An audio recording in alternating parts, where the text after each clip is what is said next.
السلام علیکم ورحمۃ اللہ وبرکاتہ۔ تو آپ سب سامعین کیسے ہیں؟ انشاءاللہ خیریت اور عافیت سے ہوں گے۔ میں بھی الحمدللہ ٹھیک ہوں۔ تو آج میں آپ کو قرآن اور حدیث کے حوالے سے بات کرتے ہیں کہ اپنی نیکیوں کی حفاظت کیسے کریں۔ تو وہ چیزیں جو ہمیں نیکیوں سے روکتی ہیں یا ہماری نیکیوں کو رائیگان کر دیتی ہیں، آئیے اس کے بارے میں بات کرتے ہیں۔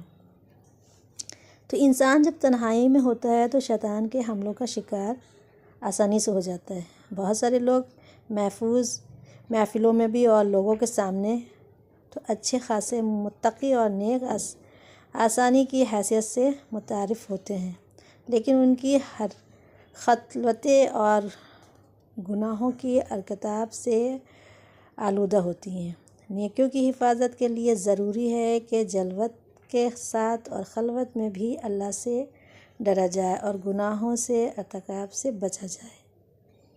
تو اس میں ماجہ کی حدیث ہے، حضرت ثوبان رضی اللہ تعالیٰ عنہ کہتے ہیں کہ نبی صلی اللہ علیہ وسلم نے فرمایا، میں اپنی امت میں سے ایسے لوگوں کو جانتا ہوں جو قیامت کے دن تنہا کے پہاڑوں کے برابر نیکیاں لے کر آئیں گے اور اللہ تعالیٰ ان کی نیکیوں کو فضا میں اڑا دیں گے۔ ثوبان رضی اللہ تعالیٰ عنہ کہتے ہیں کہ اے اللہ کے رسول، ان لوگوں کا حال ہم سے بیان فرمائیے اور کھول کر بیان فرمائیے تاکہ لا علمی اور جہالت کی وجہ سے ہم ان میں سے نہ ہو جائیں۔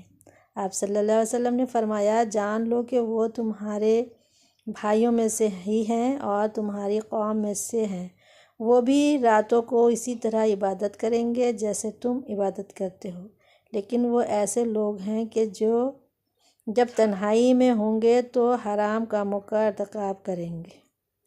یعنی کہ جب آپ تنہا انسان ہوتا ہے تو کچھ بھی کرے کوئی وہ نہیں، جب کسی کو دیکھ لیتا ہے انسان تو ایک دم سیدھا سادہ نیک بن جاتا ہے اور دوسروں کے سامنے نیک بننے کی کوشش۔ تو ہمیں دوسرے کے آگے اپنے آپ کو بہت نیک بہت اچھا نہیں بننا ہے، ہمیں دل سے اور اپنے عمل سے انشاءاللہ نیک بننا ہے، کیونکہ اللہ تعالیٰ ہمارے اوپر نظریں رکھے ہوئے اور اللہ ہم کو ہر وقت دیکھ رہا ہے، یہ ہمیں سوچنا ہے۔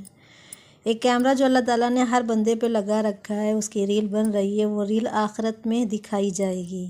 ہم حدیث میں سنتے ہیں نا کہ ہماری ریل چلے گی وہاں اور سب کو دکھائی جائے گی، تو اللہ تعالیٰ وہاں شرمندہ ہونے سے بچائے۔ یہاں بھی اللہ تعالیٰ ہماری حفاظت فرمائے اور وہاں بھی حفاظت فرمائے اور اللہ تعالیٰ دونوں جگہ عزت نصیب فرمائے۔ یہ دعا ہے ہم سب مسلمانوں کے لیے، اور ہم سب کو یہ دھیان رکھنا ہے کہ اللہ تعالیٰ ہمیں ہر وقت دیکھ رہے ہیں اور اللہ ہم کو گناہوں سے بچائے۔ شیطان تو چاہتا یہی ہے نا کہ وہ تو جنت سے نکال دیا گیا ہے، تو اس لیے وہ یہی ہر وقت اس کی کوشش رہتی ہے۔ اس نے اتنے فتنے پھیلا دیے ہیں ہر طرف، سب سے زیادہ جو فتنہ ہے وہ موبائل کا ہے، اس سے بہت ساری برائیاں پھیل رہی ہیں، لیکن اس کو ہم صحیح کام میں لیں گے، اس سے ہم دین پھیلائیں گے، اس سے ہم اللہ کی بات کریں گے، اس سے ہم اپنے نبی کی حدیثوں کو سنیں گے اور سنائیں گے، اس کے منہ پہ تماچا ماریں گے۔ تو آئیے ہم اور آپ مل کر کے شیطان سے لڑنے کی کوشش کریں، شیطان کو ہرائیں اور اپنے دین کو جتنا ہو سکے اسے پھیلائیں۔ تو اس کو زیادہ سے زیادہ شیئر کریے گا اور اپنے نیکیوں کی حفاظت کرنے کی پوری کوشش کریے اور دوسروں کو بھی بتائیے۔ السلام علیکم۔